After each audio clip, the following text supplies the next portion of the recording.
مرنے والے شخص کے اندر یہ نشانی نظر آئے تو سمجھ جاؤ وہ مردہ پکا جنت میں جائے گا۔ قرآن اور حدیث کی روشنی میں جس مردے میں یہ علامات ظاہر ہوں وہ جہنمی ہے، اور جس مردے میں یہ نشانی ہو وہ پکا جنتی ہوگا۔ وہ علامات یہ ہیں: بسم اللہ الرحمن الرحیم۔ حضرت حسن بصری رحمۃ اللہ علیہ کا زمانہ ہے۔ آپ کی ایک شاگردہ جو باقاعدہ آپ کا درس سننے آتی تھی، نہایت عبادت گزار تھی۔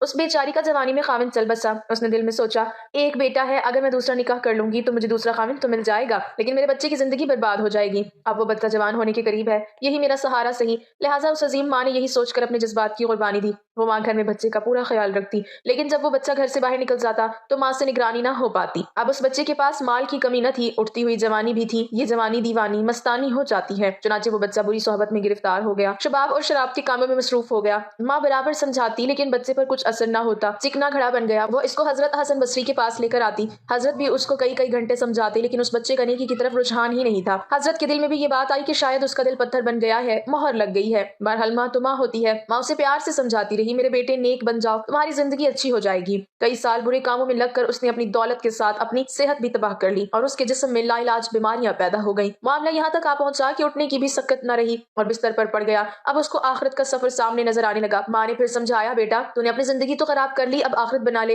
اور توبہ کر لے، اللہ بڑا غفور الرحیم ہے، وہ تمہارے تمام گناہوں کو معاف کر دے گا۔ جب ماں نے سمجھایا اس کے دل پر کچھ اثر ہوا، کہنے لگا، ماں میں کیسے توبہ کروں، میں نے بہت بڑے گناہ کیے ہیں۔ ماں نے کہا، بیٹا حضرت سے پوچھ لیتے ہیں۔ بیٹے نے کہا، ماں اگر میں فوت ہو جاؤں تو میرا جنازہ حضرت حسن بصری رحمۃ اللہ علیہ پڑھائیں۔ ماں حضرت کے پاس گئی، حضرت کھانے سے فارغ ہوئے تھے اور تھکے ہوئے تھے اور دس بھی دینا تھا، اس لیے کہلولا کے لیے لیٹنا چاہتے تھے۔ ماں نے دروازہ کھٹکھٹایا، پوچھا، کون؟ عرض کیا، حضرت میں آپ کی شاگردہ ہوں، میرا بچہ اب آخری حالت میں ہے، وہ توبہ کرنا چاہتا ہے، لہٰذا آپ گھر تشریف لے چلیں۔ حضرت نے سوچا، یہ پھر دھوکہ دے رہا ہے اور میرا وقت ضائع کرے گا اور اپنا بھی کرے گا۔ سالوں گزر گئے، اب تک کوئی بات اثر نہ کر سکی، اب کیا کرے گی؟ کہنے لگے، میں اپنا وقت ضائع کیوں کروں، میں نہیں آتا۔ ماں نے کہا، حضرت اس نے تو یہ بھی کہا کہ اگر میرا انتقال ہو جائے تو میرا جنازہ حضرت حسن بصری پڑھائیں۔ حضرت نے کہا، میں اس کے جنازے کی نماز نہیں پڑھاؤں گا، اس نے تو کبھی نماز ہی نہیں پڑھی۔ اب وہ شاگردہ تھی، چپ کر گئی، روتی ہوئی گھر آ گئی۔ بیٹے نے پوچھا، کیا ہوا؟ ماں نے کہا، ایک طرف تیری حالت، دوسری طرف حضرت نے انکار کر دیا۔ اب یہ بات بچے نے سنی تو اس کے دل پر چوٹ لگی اور کہا، ماں میری ایک وصیت سن لیجیے۔ ماں نے پوچھا، بیٹا وہ کیا؟ عجیب وصیت کہا، امی میری وصیت یہ ہے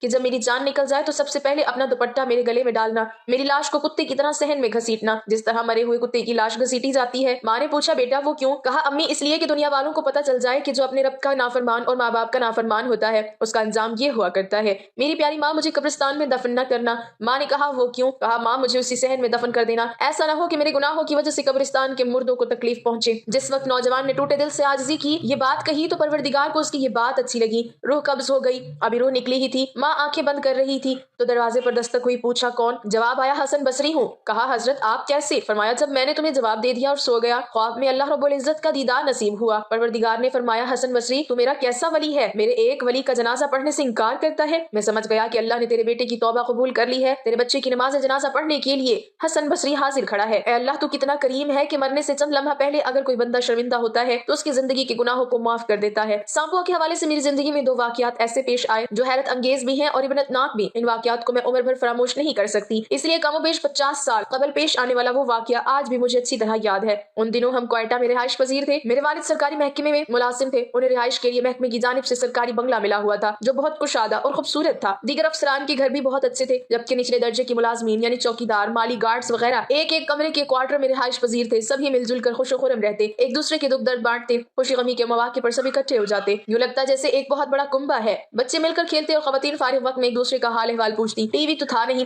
ریڈیو کو غنیمت جانا جاتا اور ٹولیوں کی شکل میں تمام افراد جگہ جگہ اکٹھے بیٹھ کر خوب اہتمام سے خبریں سنا کرتے۔ رات کو کالونی کا مین گیٹ بند کر دیا جاتا، جبکہ چھوٹے گیٹ پر چوکیدار ہوتا۔ عورتوں اور بچوں کا روزانہ کا معمول تھا کہ کام کاج سے فارغ ہو کر رات کو سیر کے لیے نکلتے اور اکثر کالونی کے چھوٹے گیٹ سے نکل کر مین سڑک پر آ جاتے۔ رات کو سڑک پر بہت کم ٹریفک ہوتی تھی، اس لیے بچے آزادانہ سڑک پر بھاگتے دوڑتے اور کچھ دیر کھیل کود کے بعد سب اپنے اپنے گھروں کو چلے جاتے۔ جس رات کا یہ واقعہ ہے، حسب معمول اس وقت 8-10 خواتین اور 6-7 بچے سیر کے لیے نکلے ہوئے تھے۔ صاف ستھری سڑک پر بچے حسب معمول ادھر سے ادھر بھاگ دوڑ کر رہے تھے۔ اسی دوران مالی کا 2-2.5 سال کا بچہ اپنی ماں کی گود سے اتر کر آہستہ آہستہ چلتا ہوا سڑک کے عین بیچوں بیچ پہنچ گیا اور خطرے سے بے نیاز ہاتھ ہلا ہلا کر خوشی کا اظہار احساسات کرنے لگا۔ ابھی ہم خوف و حیرت کی ملی جلی کیفیت سے بچے کو دیکھ ہی رہے تھے کہ سامنے سے ایک بھاری بھرکم فوجی ٹرک آتا دکھائی دیا جو خالی سڑک پر معمول کی رفتار سے زیادہ تیزی سے گزر رہا تھا۔ ادھر مالی کا وہ معصوم بچہ سڑک کے بیچوں بیچ کھڑا تھا۔ ٹرک اور بچے کے درمیان فاصلہ انتہائی کم رہ گیا تھا اور یہ یقینی لگ رہا تھا کہ ٹرک بچے کو کچلتا ہوا آگے نکل جائے گا۔ بچے کا بظاہر کسی طرح بھی بچنا ممکن نظر نہیں آ رہا تھا۔ اسی اثناء ٹرک ڈرائیور نے کمال مہارت سے فوری طور پر اس طرح بریک لگائی کہ ٹرک ایک جھٹکے سے رک گیا۔ یہ سب کچھ اتنا آنن فانن ہوا کہ کسی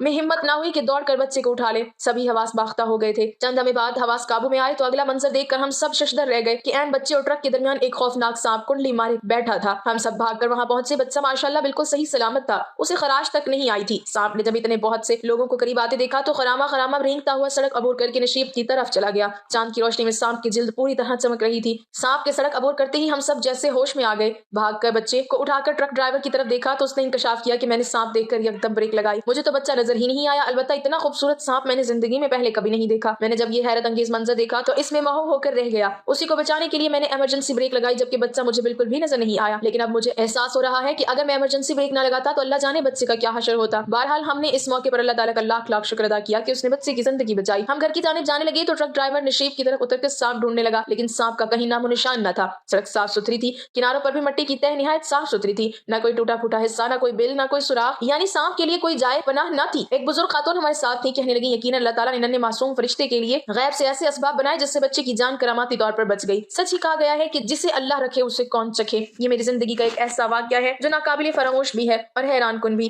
آج بھی جب یہ واقعہ مجھے یاد آتا ہے تو میں حیران اور سرگرداں ہو کر سوچنے لگتی ہوں کہ واقعی مارنے والے سے بچانے والا کتنا بڑا ہے۔ جبکہ دوسرا واقعہ اکتوبر 2005 میں شمالی علاقہ جات میں آنے والے ہیبت ناک زلزلے سے متعلق ہے۔ مجھے اچھی طرح یاد ہے اس وقت ہم لاہور میں تھے، لیکن یہاں بھی زلزلے کی شدت خوفزدہ کرنے کے لیے کافی تھی۔ اگرچہ اس طرح کی تباہی یہاں نہ ہوئی جو ان علاقوں میں ہوئی تھی، لیکن کئی دن بلکہ کئی ماہ ہر خاص و عام کی زبان پر اسی زلزلے کا تذکرہ رہا۔ بلکہ اب بھی جب یہ ذکر ہوتا ہے رونگٹے کھڑے ہو جاتے ہیں۔ میں ان دنوں ایک اسکول میں پڑھاتی تھی۔ دسمبر کی چھٹیوں میں ابھی کچھ وقت تھا تو چند دن کی رخصت لے کر میں نے اپنے بھائی بھابھی سے ملنے کا پروگرام بنا لیا جو راولپنڈی میں رہتے تھے۔ جاتے وقت تو ٹرین سے گئی، لیکن واپسی پر ٹرین کی بکنگ نہیں ملی تو بھائی نے بس کا ٹکٹ لے دیا۔ مقررہ روز بھائی مجھے بس اڈے تک چھوڑنے آئے۔ کچھ دیر بعد بس وقت پر روانہ ہو گئی۔ بس میں 2-3 بزرگ اور 3 بچے بھی سوار تھے، مجھ سمیت 4 خواتین اور باقی مرد تھے۔ بچے بھلا کب آرام سے بیٹھتے ہیں، ان کی شرارتوں سے سب محفوظ ہو رہے تھے۔ ایک سائیکل سوار ہماری بس کے ساتھ ساتھ جا رہا تھا۔ کبھی بس آگے نکل جاتی اور کبھی سائیکل سوار بچوں کو نیا شغل مل گیا۔ جب بس آگے نکل جاتی تو تالیاں بجاتے اور جب سائیکل سوار آگے نکل جاتا تو او کا نعرہ لگاتے۔ ٹریفک بہت تھی اس لیے بس کی رفتار زیادہ نہ تھی۔ آبادی سے نکل کر بس ذرا ویران سے علاقے سے گزرنے لگی تو سائیکل سوار بالکل بس کے قریب آ چکا تھا۔ اچانک بس میں سانپ سانپ کا شور مچا۔ اس دوران شور ہونے پر سانپ کی تلاش شروع ہوئی۔ یکایک ایک مسافر نے اپنی سیٹ کے نیچے ایک زہریلے سانپ کو دیکھتے ہوئے اس پر قابو پا لیا۔ اس نے شیشہ ہٹایا اور بڑی پھرتی سے سانپ کو کھڑکی سے باہر پھینک دیا۔ سانپ سیدھا سائیکل سوار کے اوپر جا گرا۔ اگلے ہی لمحے سائیکل سوار زمین پر گر کر تڑپنے لگا۔ یہ منظر دیکھتے ہوئے بس ڈرائیور نے فوری بریک لگاتے ہوئے بس روک دی۔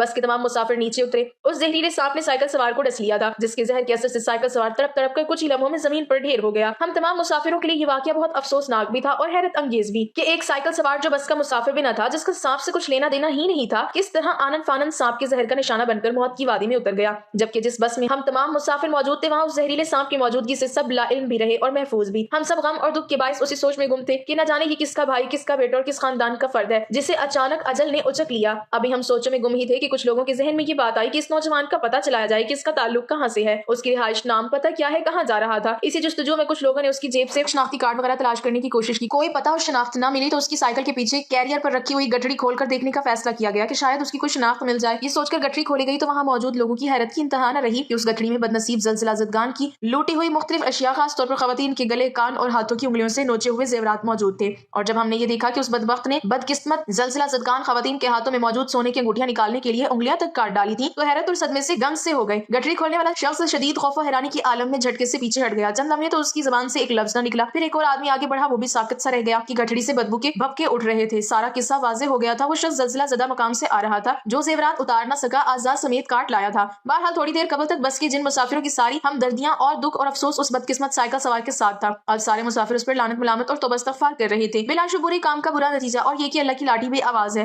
وہ ظالم شخص اپنے کرے عمل سنگین جرم کے باعث اللہ کے عذاب اور گرفت سے نہ بچ سکا۔ ناظرین گرامی، مرنے والا انسان عورت ہو یا مرد، اس مردے انسان میں اگر یہ نشانی ظاہر ہو جائے سمجھ لینا اللہ رب العزت نے اس کو جنت عطا کر دی۔ اگر قرآن مجید اور سنت نبوی کی معلومات ہوں تو پتہ کیا جا سکتا ہے کہ مرنے والا انسان جنتی ہے یا جہنمی، کیونکہ مرنے والے انسان کی آخری سانسوں میں یہ آواز نکلے جیسے گلے میں کوئی چیز اٹکی ہوئی ہو، جیسے جانور کو ذبح کرتے وقت اس کے گلے سے غراہٹ کی آواز نکلتی ہے، تو سمجھ لینا اس انسان کی قبر میں حالات اچھے نہیں ہوں گے۔ یہ قطعاً نہیں کہا جا سکتا یہ مرنے والا شخص جہنمی ہے، البتہ حالات کشیدہ ہیں۔ اس مرنے والے شخص کے کے رشتہ داروں اور دوست احباب اس کے لیے کثرت سے مغفرت کی دعا کیا کریں۔ مرنے والے جنتی انسان کی 3 علامات ہوتی ہیں، یعنی کہ جب آخری سانس ہو یہ 3 علامات ظاہر ہوتی ہیں۔ نمبر 1، مرنے والے شخص کے ماتھے پر ہلکا ہلکا پسینہ نمودار ہو جائے، یہ نشانی علماء اور فقہا نے اس نشانی کو جنتی ہونے کا سبب دیا ہے۔ نمبر 2، مرنے والے شخص کے ناک کے نتنے پھول جائیں، یہ بھی اچھی علامت ہے اور جنت کا مستحق ہے۔ نمبر 3، مرنے والے شخص کی آنکھوں میں آنسو نظر آ جائیں، سمجھ لینا یہ شخص بھی جنتی ہے، مگر اس کی زبان سے کلمہ طیبہ لا الہ الا اللہ محمد رسول اللہ پڑھ لے، اللہ رب العزت نے اس کے لیے جنت واجب کر دی۔ نبی کریم صلی اللہ علیہ وسلم کا ارشاد گرامی ہے، اس انسان کی مومن والی قسمت ہے، پیدا ہوتے وقت بھی کلمہ طیبہ کی آواز سنی اور مرتے وقت بھی اس کی زبان سے کلمہ طیبہ جاری ہوا۔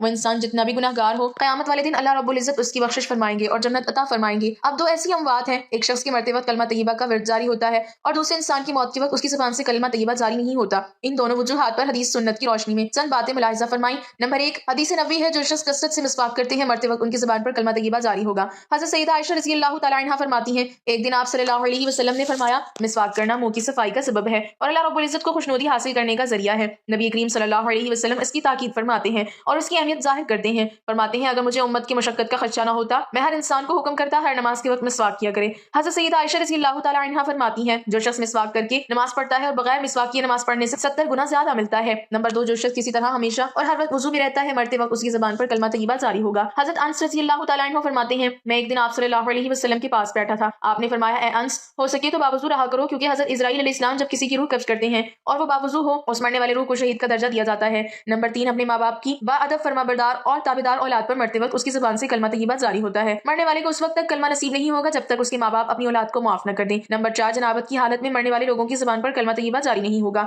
کچھ لوگ حالت جنابت کے بعد غسل کرنے میں سستی سے کام لیتے ہیں، اگر موت کا وقت آ جائے آپ کی زبان پر کلمہ جاری نہیں ہوگا، وہ اس لیے اس وقت انسان ناپاک ہوتا ہے اور ناپاک انسان کلمہ کیسے پڑھ سکتا ہے۔ نمبر 5، اذان کے وقت جو لوگ اذان کے وقت بولتے رہتے ہیں اور چپ نہیں کرتے، ڈر ہے کہیں کافر کی موت جیسی موت نہ ہو، اس لیے جب اذان کی آواز سنو تو خاموش رہا کرو اور اپنی آخرت سنوارنے کے لیے اذان کا دل میں جواب دیا کرو۔ اذان کا جواب دینا سنت ہے۔ حضرت انس فرماتے ہیں، آپ صلی اللہ علیہ وسلم اذان کے وقت اسلام کے دشمنوں پر بھی حملہ نہ کرتے، اگر اذان ہو رہی ہو تو حملہ روک دیا کرتے۔ ایک مرتبہ آپ صلی اللہ علیہ وسلم کی کان مبارک میں اذان کی آواز آئی، اللہ اکبر اللہ اکبر، آپ نے فرمایا، کیا یہ مسلمان ہے؟ دوبارہ آواز آئی، اشہد ان لا الہ الا اللہ، آپ صلی اللہ علیہ وسلم نے فرمایا، یہ اذان دینے والا شخص جہنم سے آزاد ہو گیا، یعنی وہ انسان جنت میں جائے گا۔ ایک حدیث مبارک صحیح بخاری میں ارشاد گرامی ہے، ناظرین گرامی، موت کے وقت سکرات عالم میں موت کی سختیوں کو کلمہ طیبہ دور کرتا ہے، کلمہ شریف پڑھنے سے خاتمہ بالخیر ہوتا ہے، روح آسانی سے نکل جاتی ہے۔ حضرت طلحہ بن عبداللہ رضی اللہ تعالیٰ عنہ فرماتے ہیں، حضرت عبداللہ رضی اللہ تعالیٰ عنہ کو فکر مند دیکھ کر کچھ لوگوں نے آپ سے عرض کی، کیا بات ہے؟ آپ نے فرمایا، میں نے نبی کریم صلی اللہ علیہ وسلم سے سنا تھا، کوئی بھی انسان موت کے وقت یہ کلمہ پڑھ لے، تکلیف کے بغیر ملک الموت روح قبض کر لیتے ہیں اور مرنے والے کا چہرہ نور سے چمکنے لگتا ہے، مگر مجھے آپ صلی اللہ علیہ وسلم سے پوچھنے کی ضرورت نہ ہوئی وہ کلمہ کون سا ہے۔ حضرت عمر رضی اللہ تعالیٰ عنہ نے فرمایا، مجھے اس کلمے کے بارے میں معلوم ہے۔ حضرت عبداللہ نے فرمایا، مجھے بتاؤ۔ آپ نے فرمایا، نبی کریم حضرت محمد مصطفیٰ صلی اللہ علیہ وسلم جو کلمہ مبارک اپنے چچا حضرت ابو طالب کو عنایت کیا تھا، لا الہ الا اللہ محمد رسول اللہ۔ حضرت طلحہ رضی اللہ تعالیٰ عنہ نے خوش ہو کر عرض کی، کیا یہی ہے؟ امیر المومنین حضرت عمر فاروق رضی اللہ تعالیٰ عنہ نے عرض کی، واللہ یہی ہے۔ آپ نے فرمایا، موت کا وقت مشکل ترین لمحہ ہوتا ہے، اگر تیز تلوار سے 340 بار ضرب لگائی جائے اس کی تکلیف سے جسم میں روح کی تکلیف زیادہ ہوتی ہے، اللہ اکبر، مگر موت کے وقت کوئی بھی انسان کلمہ طیبہ لا الہ الا اللہ محمد رسول اللہ پڑھ لے، اس کو کوئی تکلیف نہ ہوگی۔ ہمیں چاہیے اپنے اس چند دن کی زندگی میں کلمہ طیبہ کی عادت ڈالیں اور کلمہ طیبہ کا ورد کرتے رہیں تاکہ مرتے وقت ہماری زبان پر کلمہ طیبہ لا الہ الا اللہ محمد رسول اللہ جاری ہو سکے۔ آمین ثم آمین۔ اللہ رب العزت ہم سب کا حامی و ناصر ہو، آمین۔ ناظرین، کمنٹ باکس میں اللہ تعالیٰ کے 99 ناموں میں سے ایک نام ضرور ٹائپ کریں۔